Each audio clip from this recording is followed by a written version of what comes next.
As Hitler marched triumphantly across Western Europe in the early summer of 1940, his fellow dictator in Italy, Benito Mussolini, dreamt of a similar campaign further south. Fiamma il sangue ai principi che sorgono e che nascono e I principi che declinano, la vittoria è per noi, per I primi. His dream was to build a new Roman Empire that would see Italy expand not only along the northern Mediterranean coast, but south through North Africa. He would turn the Mediterranean into Mare Nostrum, our sea. But it was a dream that would turn into a disaster. It would lead, in due course, to Mussolini's death and fatally overextend his German ally.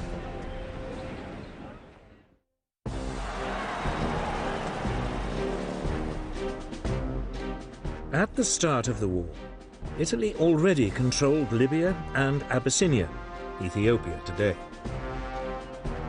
Mussolini calculated that if he could take British-controlled Egypt and Sudan, he would be able to create a huge swathe of Italian-controlled territory. It looked like an easy campaign. Italy had 10 times more troops in the region than Britain.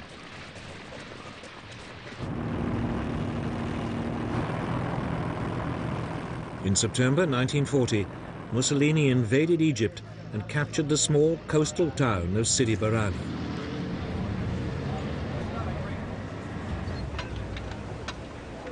There, the Italians stopped and dug in.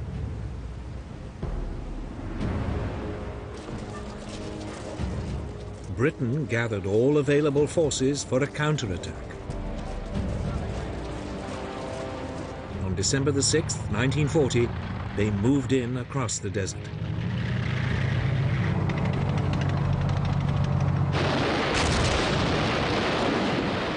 Just 4 days later, they overran the Italian defenses.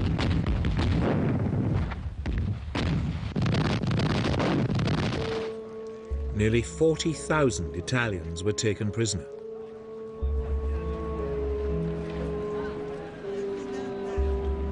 It was the first sign that the Italian army was in poor fighting shape. The remainder of the defeated Italians retreated back across the Libyan border.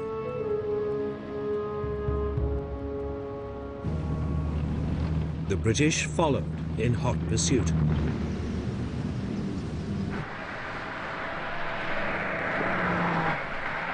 In barely a month, the Western Desert Force, as it was called, had advanced almost 600 miles across Libya.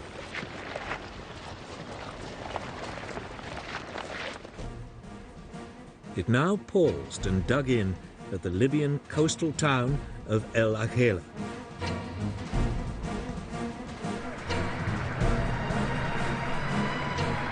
Almost half of Italy's Libyan empire had been seized and over 100,000 Italian troops taken prisoner.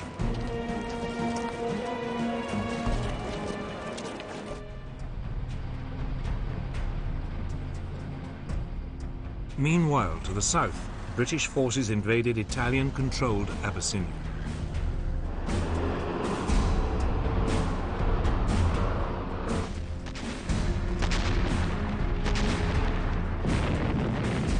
The fighting lasted for nearly 12 months.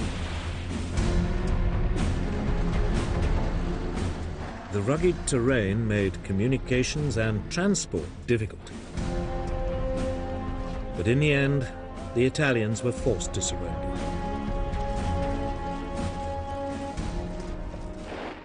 But even as Abyssinia was being secured, Mussolini's empire building was causing problems in another part of the Mediterranean.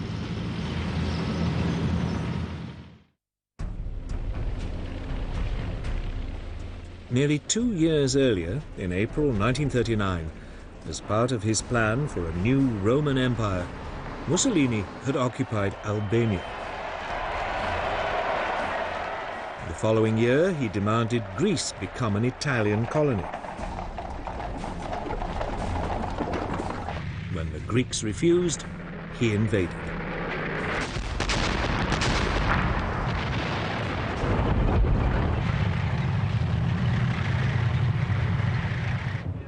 The Greeks were outnumbered more than 2 to 1, but they swiftly turned back the Italian advance.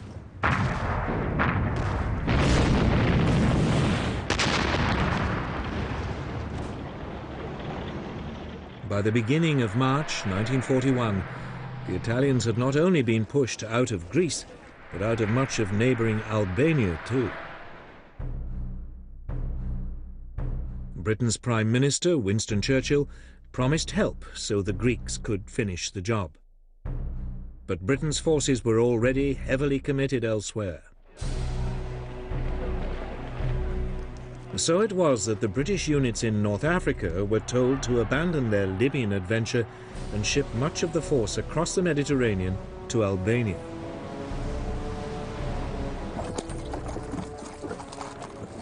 As the Italian troops were now pushed back, Mussolini's Balkan ambitions fell apart.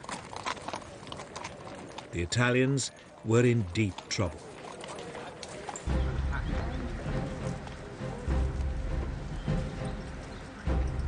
It left Hitler with a problem. Should he divert troops from elsewhere in Europe to support his most important European ally, or should he abandon Mussolini to his fate? He decided to help.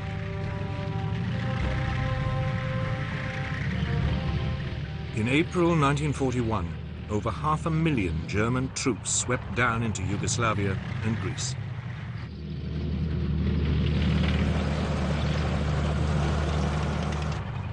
For Germany, it would prove to be the beginning of a fateful entanglement with Mussolini's political dreams. But at first, all went well.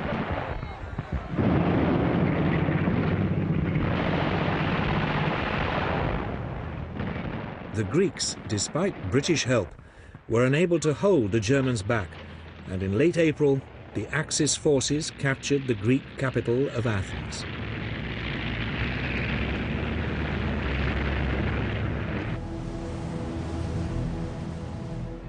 Some 30,000 men were evacuated to the British-controlled island of Crete.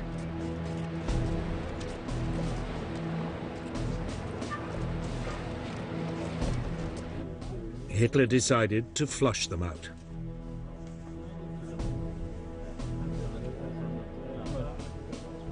He had at his command some 22,000 parachute and glider-borne troops, backed up by 150 Stuka dive bombers. The landings began at first light on May the 20th.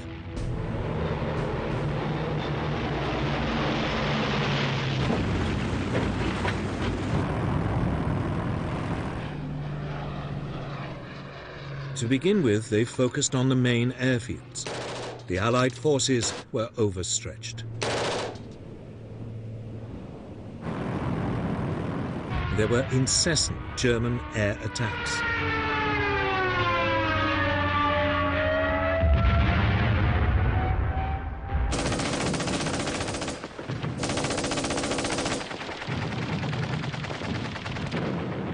The Germans soon captured the airfields and began to fly in reinforcements. The Allies were pushed back across the island.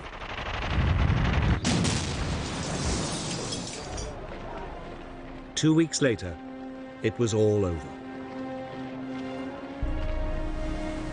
15,000 Allied troops had to be evacuated.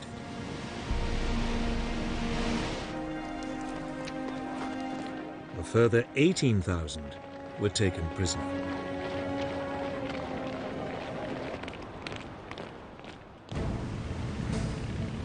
The Axis powers now controlled much of the Mediterranean and the critical supply routes to North Africa. It looked as though Hitler's decision to support Mussolini had paid off. He was poised to drive Britain out of the entire region.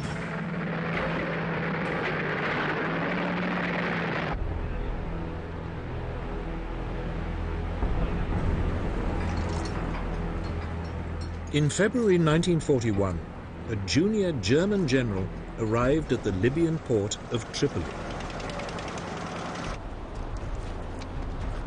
Erwin Rommel was one of the rising stars of the German army and had been chosen by Hitler as the man to rescue his Italian ally and retake North Africa for the Axis powers.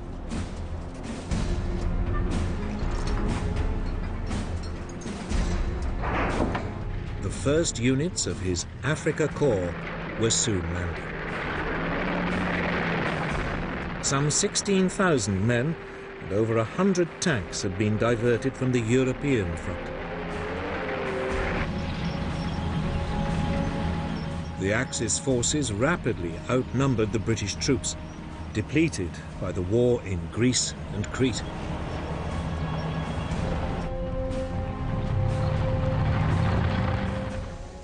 Rommel advanced towards the British positions at El Agheila and attacked.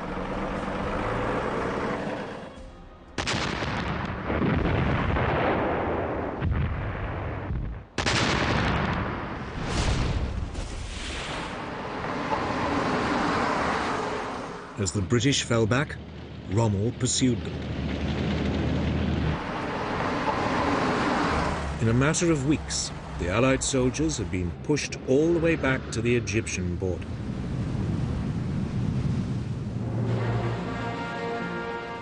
But in the retreat, a division of Australian troops had been cut off by the Germans in the Libyan port of Tobruk. The British commander, Sir Archibald Wavell, now launched 2 successive attempts to relieve them.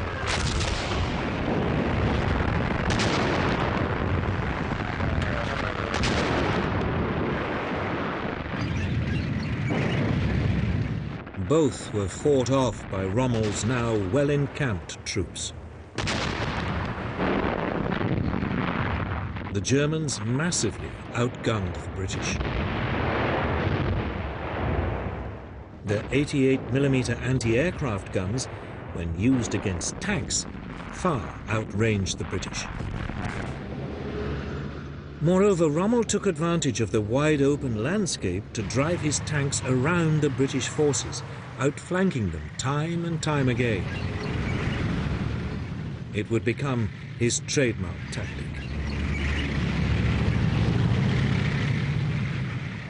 The British press, half grudgingly, half admiringly, nicknamed Rommel the Desert Fox. For Wavell, it was too much. Now exhausted, he was replaced by General Claude Auchinleck. Auchinleck came under immediate pressure to try again to relieve the Allied troops in Tobruk. But he refused until his forces had been reinforced.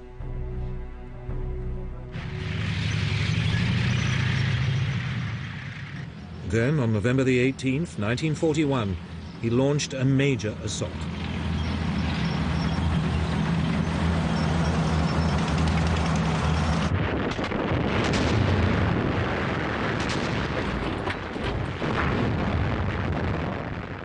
Operation Crusader, as it was called, started with a lengthy armored dogfight.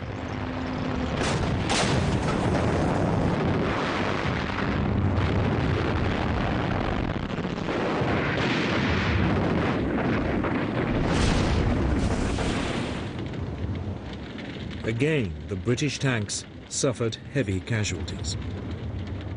But the infantry slowly moved forward.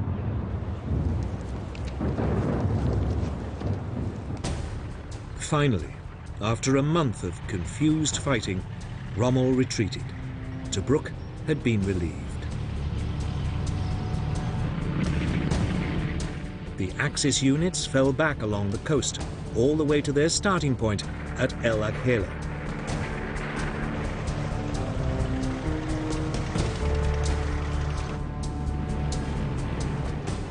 Auchinleck's military command now assumed Rommel was a spent force, at least for the time being.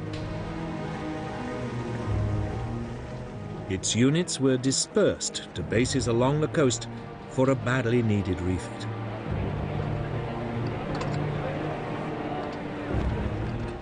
it was a mistake.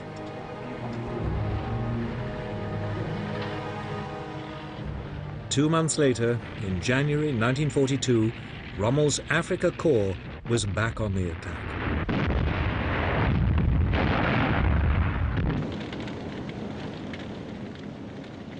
It quickly brushed aside the forward units of a now unprepared British army. The chase along the coast of Africa began all over again.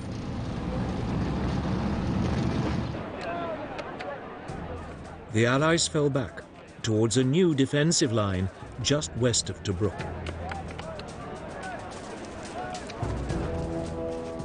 Here, a series of defensive positions, known as the Gazala Line, were constructed.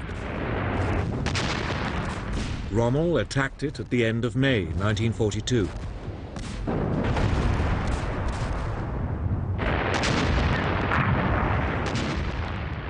Once again, he swung his armour around the British forces in a great outflanking movement and came in behind the British positions.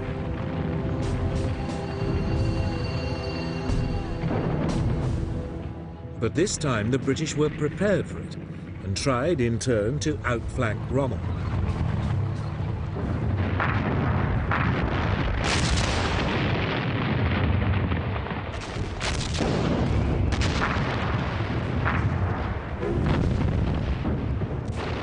The fighting lasted for 3 weeks as each side tried to outmaneuver the other.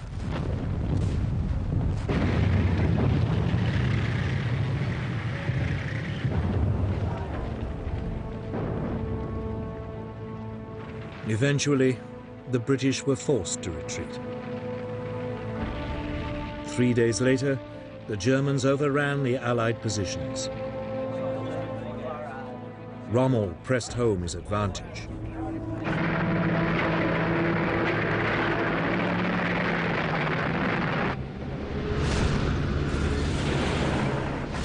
The British withdrawal threatened to become a rout. Finally, Auchinleck turned to face his enemy at the Egyptian village of El Alamein. His southern flank rested on the Qattara Depression, an area impassable to tanks.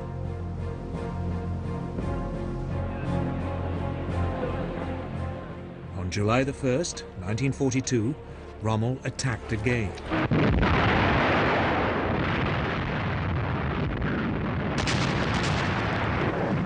But this time, the British defences held.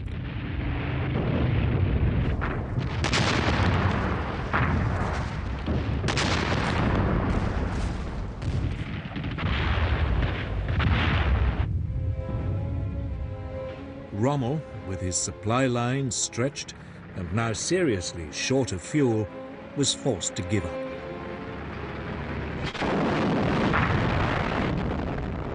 Now Auchinleck attempted a counterattack. For the rest of July, the two sides pushed at each other like exhausted boxers.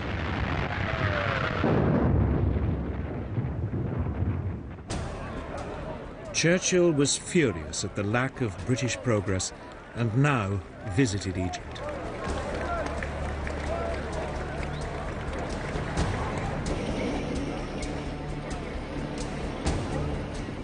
It was time for yet another change of leadership.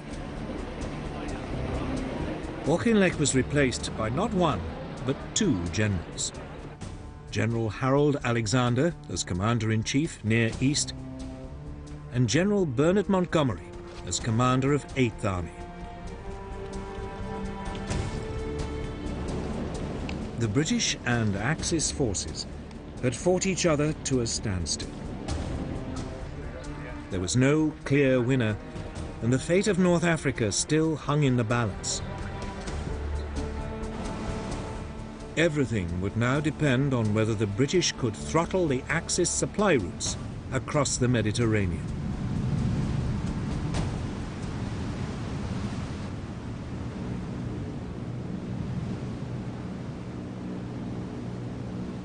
For the first months of World War II, the Allies had enjoyed unchallenged control of the Mediterranean Sea. Britain's oil supplies from the Middle East passed through it undisturbed, and communications with the Empire in India and the Far East were secure.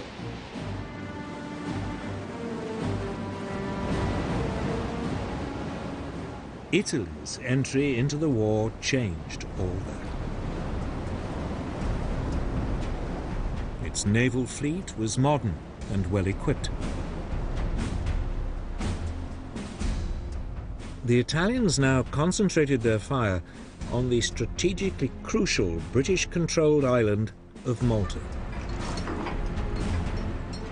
The island was an important refueling base for British submarines and aircraft in the eastern Mediterranean.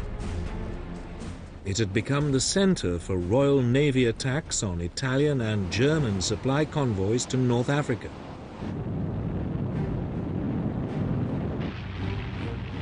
In summer 1940, Italy bombed it.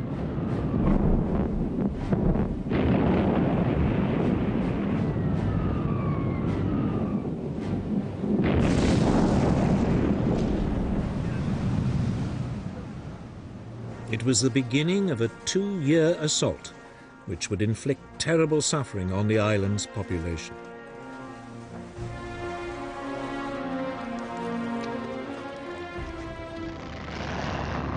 Yet for all Malta's strategic significance, Britain was caught on the hop.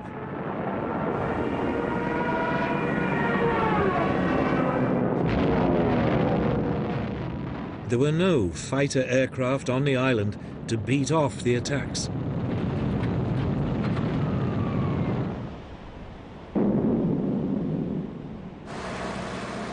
Then, almost by accident, 4 Gladiator fighter biplanes were found in crates on the island. They were hastily assembled.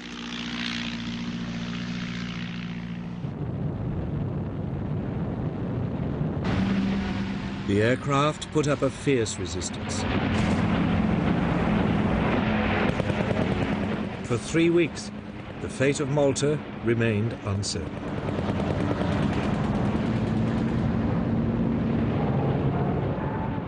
Then, finally, British fighter reinforcements arrived, and the Italian bombers were temporarily beaten off.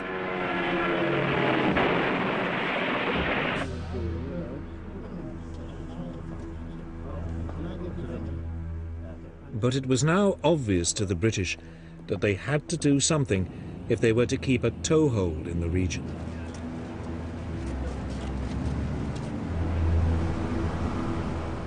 That winter, Britain launched what it hoped would be a knockout blow against the Italian Navy.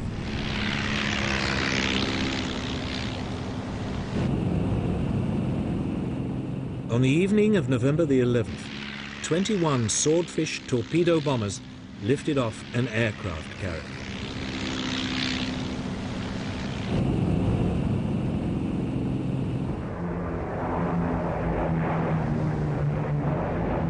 They swept in on the Italian fleet, anchored in its base at Taranto.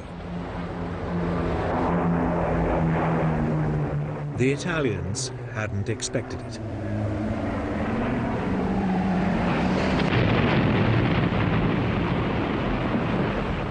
Three of Italy's 6 battleships were crippled. 4 months later, Britain struck again.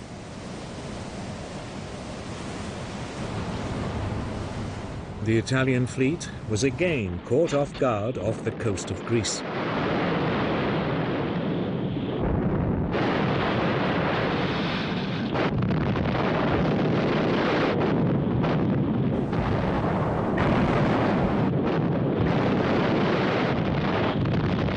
A 4th Italian battleship was damaged.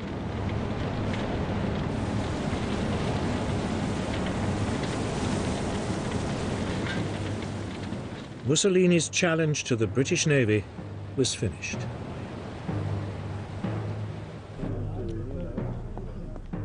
It was a turning point for Hitler, too.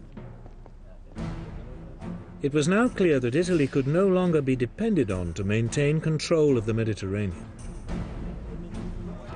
It meant his supply lines to North Africa were at risk of being cut off. Germany decided to take a direct hand.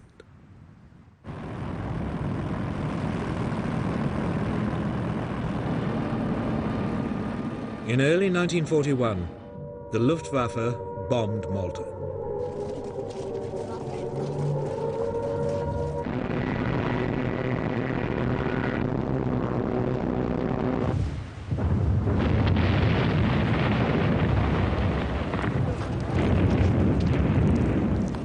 The island took another severe battering.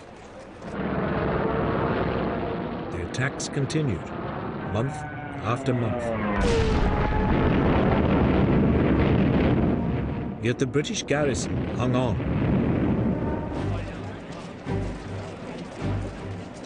During an interlude in the German bombardment in autumn 1941, it even managed to step up its attacks on the Axis supply convoys to North Africa.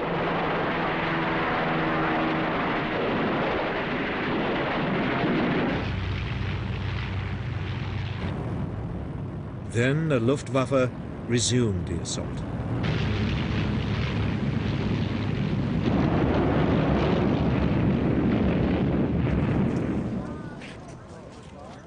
But despite the battering, the people of Malta held on.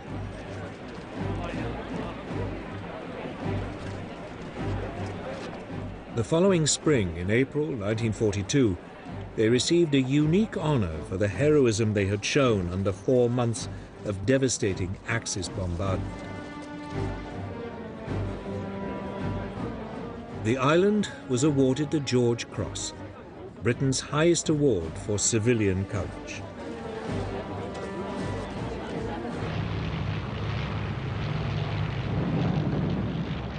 But by the summer of 1942, Malta was running short of supplies and ammunition.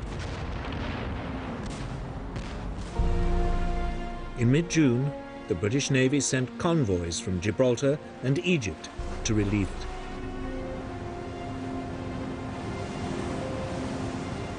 But the Germans were waiting.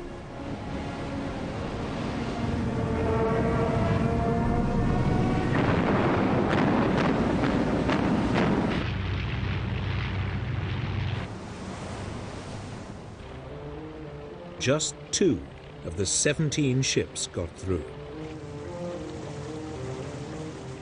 The situation on the island was getting desperate. It was time for some decisive action.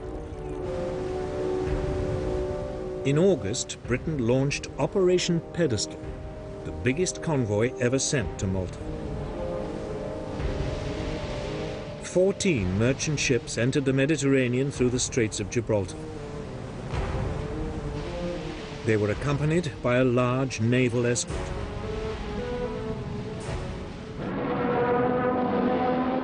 Almost immediately, they ran into German opposition.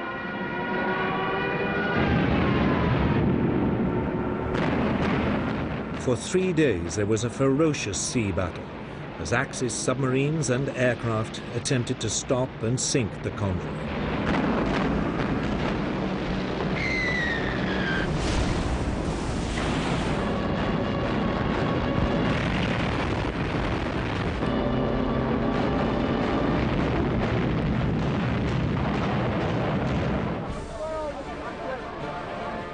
Finally, on the 4th day, 5 of the British merchant ships made it into port.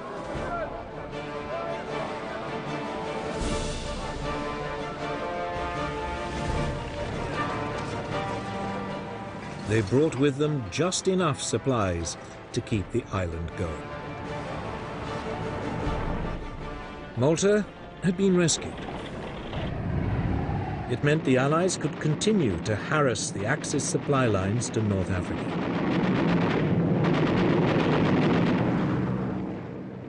It was a strategic advantage that would prove crucial to future events in the region.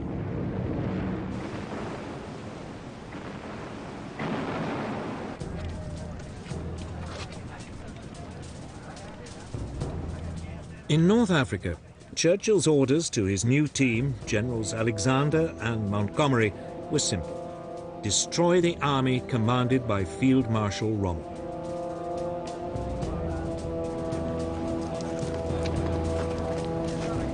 Almost immediately they were informed by the team that had broken Germany's Enigma code that Rommel was preparing to attack them.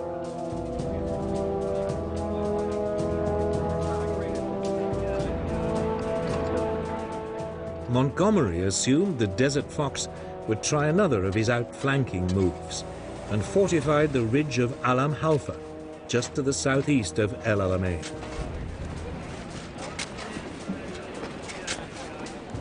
It was, he hoped, the rock on which the Axis forces would be broken.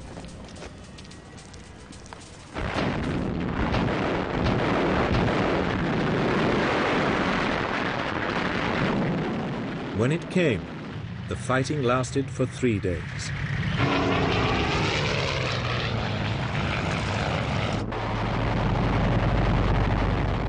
This time, Allied ground forces were helped by air power. The RAF played havoc with the advancing German tanks.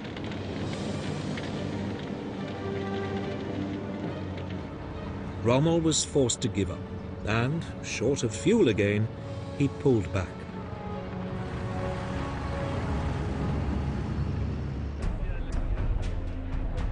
It was now Rommel's turn to dig in.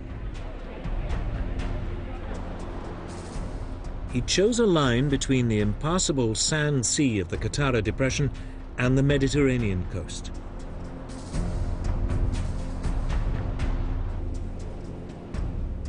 Great belts of minefields were covered by artillery. Rommel's panzer divisions were held back as a mobile reserve to destroy any Allied breakthroughs. Montgomery was well aware it was a formidable barrier. He also knew it was impossible to outflank it.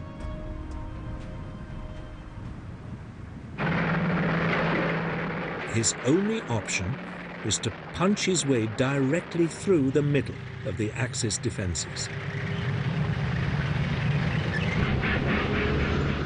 He was helped by a flood of new equipment from the United States, which included the new American Lee and Sherman tanks with 75mm guns. At last, the Allies had a weapon which could match the Germans.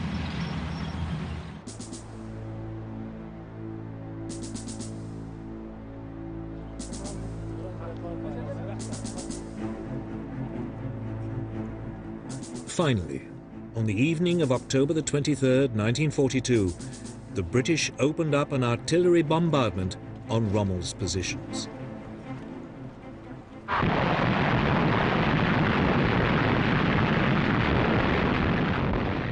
The Battle of El Alamein had begun.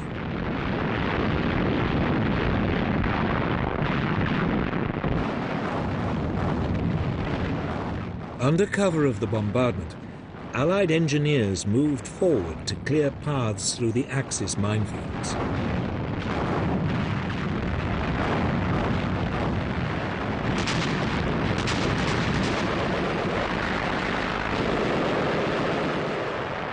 British, Australian, New Zealand and South African divisions fought to drive a hole through Rommel's defences.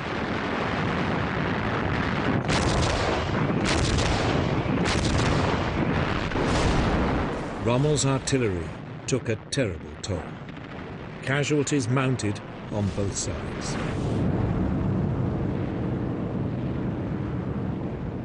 The Axis forces were harried by Allied air power.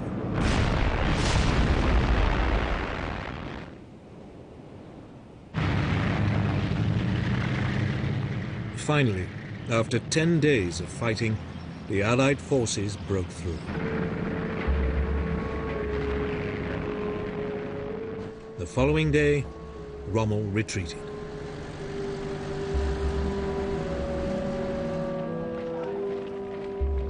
It was Germany's first major defeat at the hands of the Western Allies.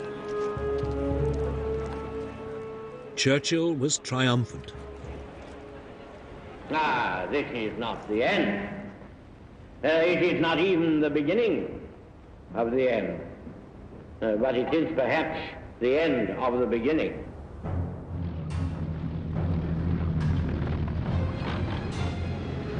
For 2.5 months, Montgomery chased Rommel west along the North African coast towards Tunisia.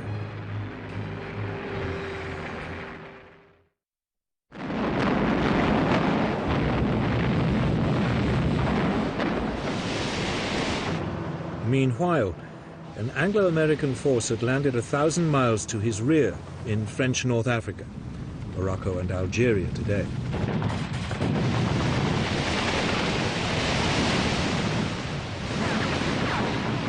It was codenamed Operation Torch.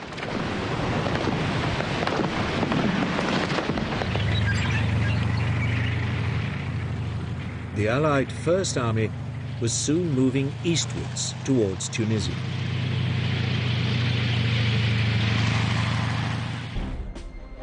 Rommel was in danger of being attacked from behind.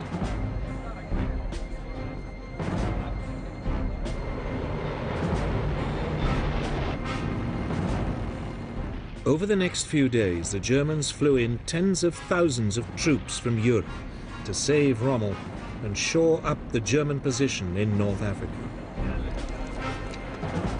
Finally, in late February 1943, Rommel, reinforced, set up a new defensive line 100 miles inside Tunisia and turned to attack Montgomery's advancing forces.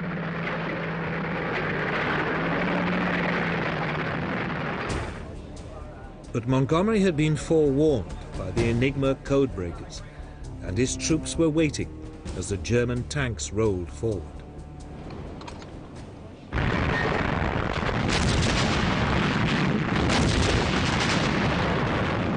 British artillery broke up the assault, and the panzers were quickly halted. It was Rommel's last battle in North Africa.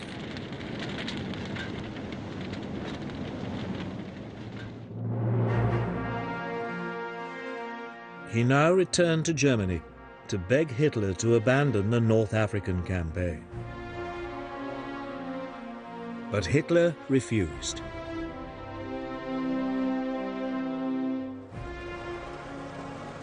It was a misjudgment. As Montgomery's 8th Army now pushed up from the south, the Anglo-American First Army squeezed in from the west.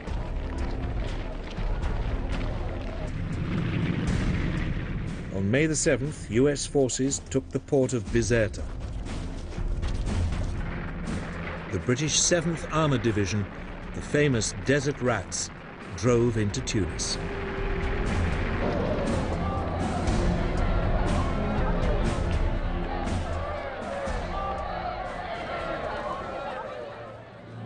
The Allies' pincer closed, and the Axis troops were trapped. 5 days later, 250,000 German and Italian soldiers surrendered. It was more than twice the number that had surrendered at Stalingrad 4 months earlier. For Germany, it was another momentous disaster. The following day, the British Regional Commander-in-Chief, General Harold Alexander, signalled Winston Churchill, "Sir, it is my duty to report that all enemy resistance has ceased. We are the masters of the North African shores."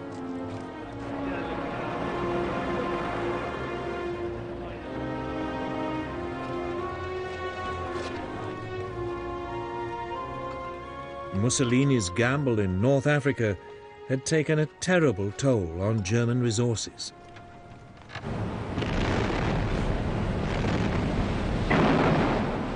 It was about to have even more serious consequences for both him and Germany.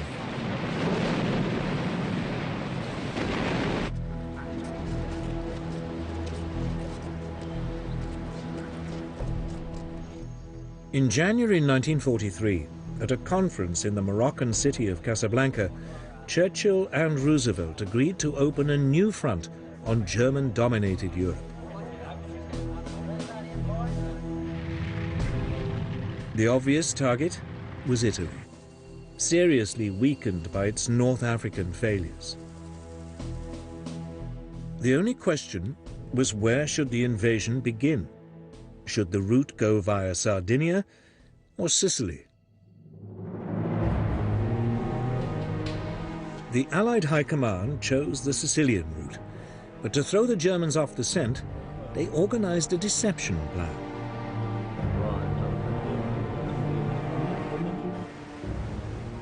Operation Mincemeat was launched. A corpse was dropped off the shores of Spain carrying false papers. When it was washed ashore in May 1943 and the papers passed to the Germans, they revealed that the Allies would pretend to attack Sicily, but that their real target was Sardinia.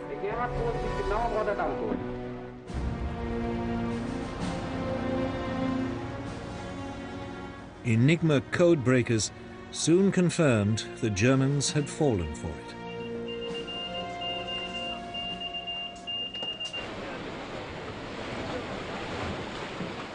Six weeks later, the British 8th Army, under Montgomery, landed in the southeast corner of Sicily.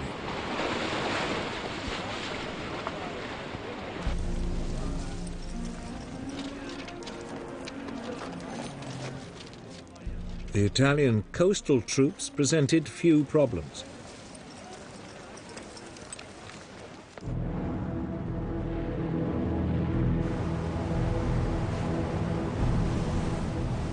Further west, the US 7th Army landed in the Gulf of Gela.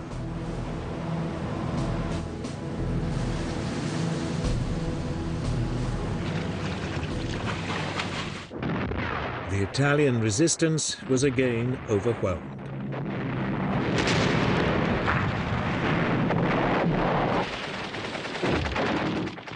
For the Italian people, the invasion of Sicily was the final humiliation.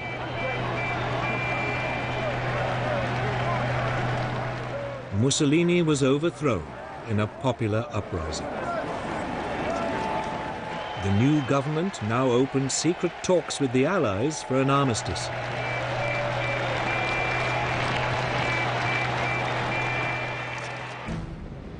For Hitler, it was another nightmare.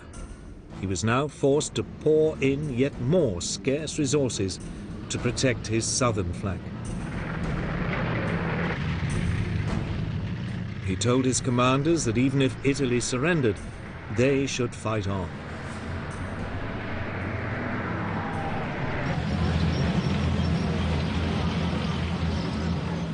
Within 5 weeks, the Germans had been pushed out of Sicily.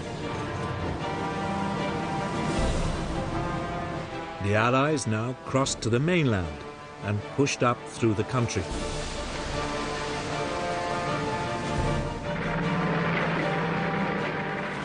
US troops moved up the west side. British troops moved up the east.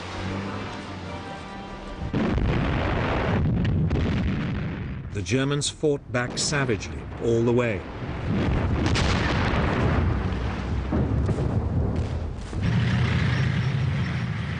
Even so, Naples fell to the Allies on October the 1st, 1943.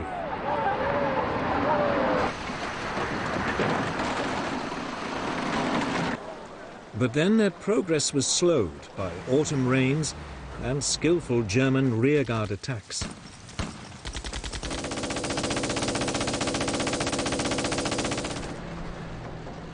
It was not until the end of November that Allied forces finally reached the Gustav Line, the first of a series of German defensive positions cutting across Italy.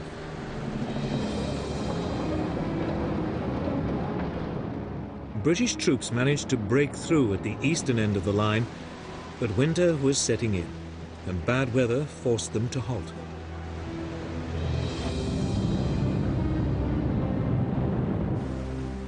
Nevertheless, in the west, US forces attempted to outflank the German defenses by taking to the sea.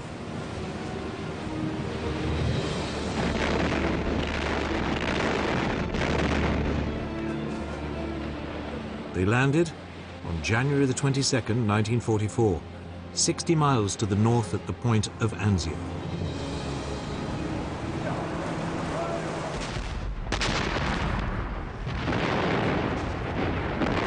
But here, amidst fierce fighting, they were pinned down and nearly driven back into the sea.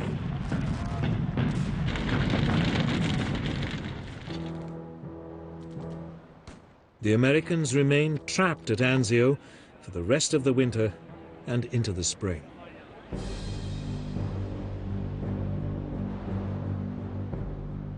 Meanwhile, in the center of Italy, the key to breaking the Gustav Line was the towering Monte Cassino mountain complex.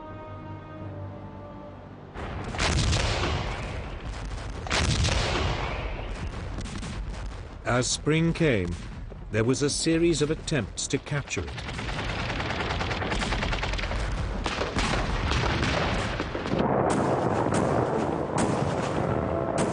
Each assault failed.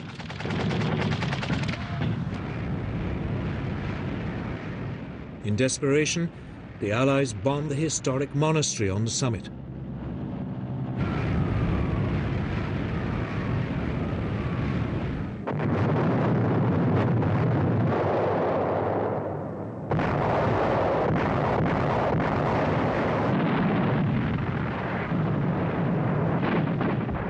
But the Germans hung on.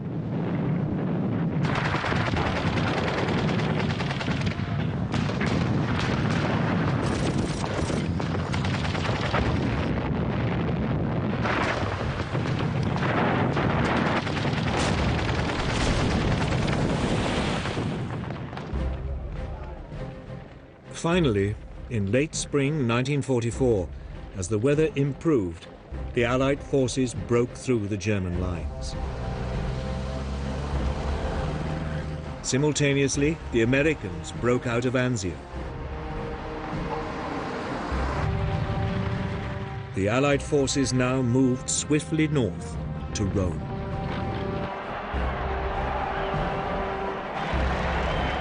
The Italian capital was liberated on June the 4th, 1944.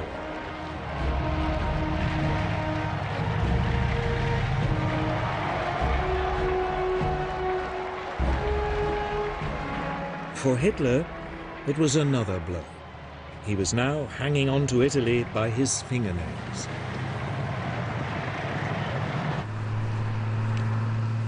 The Allies continued to push north.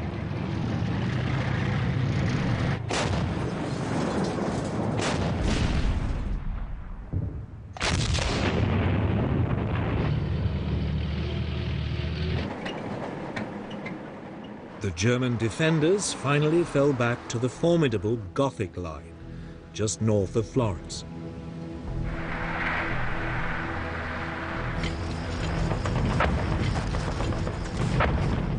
Here, bad weather again brought the Allied advance to a halt.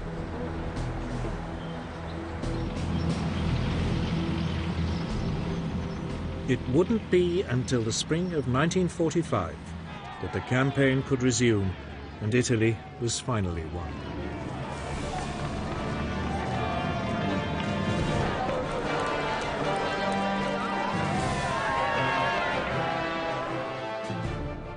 By then, the Italians had had enough of Mussolini. He was captured by Italian partisan forces and shot.